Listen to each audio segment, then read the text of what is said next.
एक ऐतिहासिक फैसला जिसने सुप्रीम कोर्ट ने खुद को ही गलत माना। एक ऐसा फैसला जिसमें 9 जजों की बेंच ने केंद्र सरकार की जगह राज्य सरकारों के पक्ष में फैसला सुनाया। एक ऐसा फैसला जिसमें 9 में एक जज फैसले से सहमत नहीं थे। क्या है पूरा मामला, आइए जानते हैं। मामला शुरू हुआ 1989 से।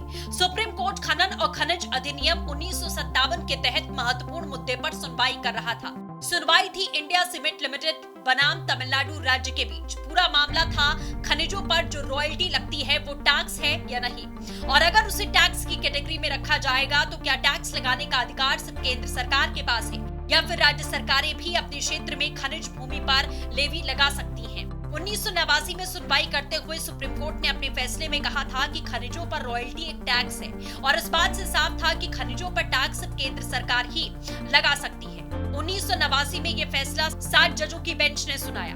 इसके बाद 1995 में यह मामला एक बार फिर से कोर्ट पहुंचा। मध्य प्रदेश राज्य बनाम महालक्ष्मी फैब्रिक मिल्स लिमिटेड में सुप्रीम कोर्ट के 3 जजों की बेंच ने 89 के फैसले को दोहरा दिया। लेकिन जनवरी 2004 में पश्चिम बंगाल राज्य बनाम कोसोराम इंडस्ट्रीज लिमिटेड में 5 न्यायाधीशों की पीठ ने 3-2 बहुमत से माना कि 89 की बेंच ने टाइपिंग में गलती की थी। उसका मतलब केवल ये कहना था रॉयल्टी पर उपकर यानी सेस एक प्रकार का टैक्स है, न कि रॉयल्टी।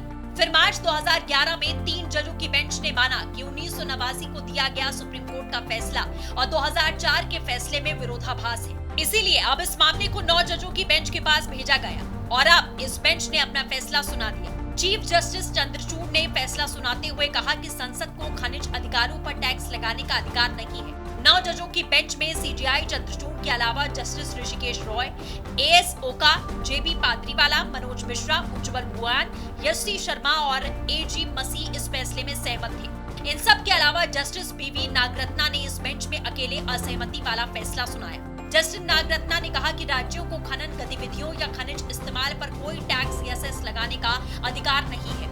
इस फैसले में आगे कहा गया कि राज्य विधानसभाओं के पास संविधान के अनुच्छेद 246 के तहत खनिज धारक भूमि पर टैक्स लगाने की विधायी क्षमता है। सुप्रीम कोर्ट के इस फैसले के खनन उद्योग और राज्य सरकारों पर दूरगामी प्रभाव होंगे। रॉयल्टी का टैक्स न मानते हुए ये फैसला राज्यों के लिए राजस्व उत्पन्न करने के नए रास्ते खोल सकता है।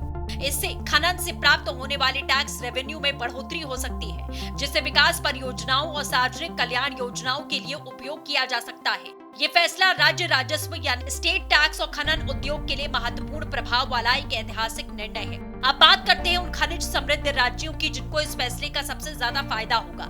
सुप्रीम कोर्ट के इस फैसले में ओडिशा, झारखंड, पश्चिम बंगाल, छत्तीसगढ़, मध्य प्रदेश और राजस्थान जैसे कई खनिज संपन्न राज्य हैं जिन्हें इसका फायदा होगा। और अब 9 जजों की ये बेंच बुधवार को फिर से विचार करेगी ये फैसला पूर्वव्यापी होगा या नहीं।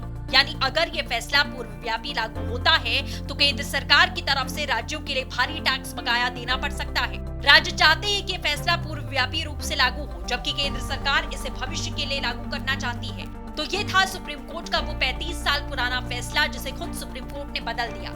ऐसे ही और वीडियोस के लिए आप बने रहिए रिपब्लिक भारत के साथ।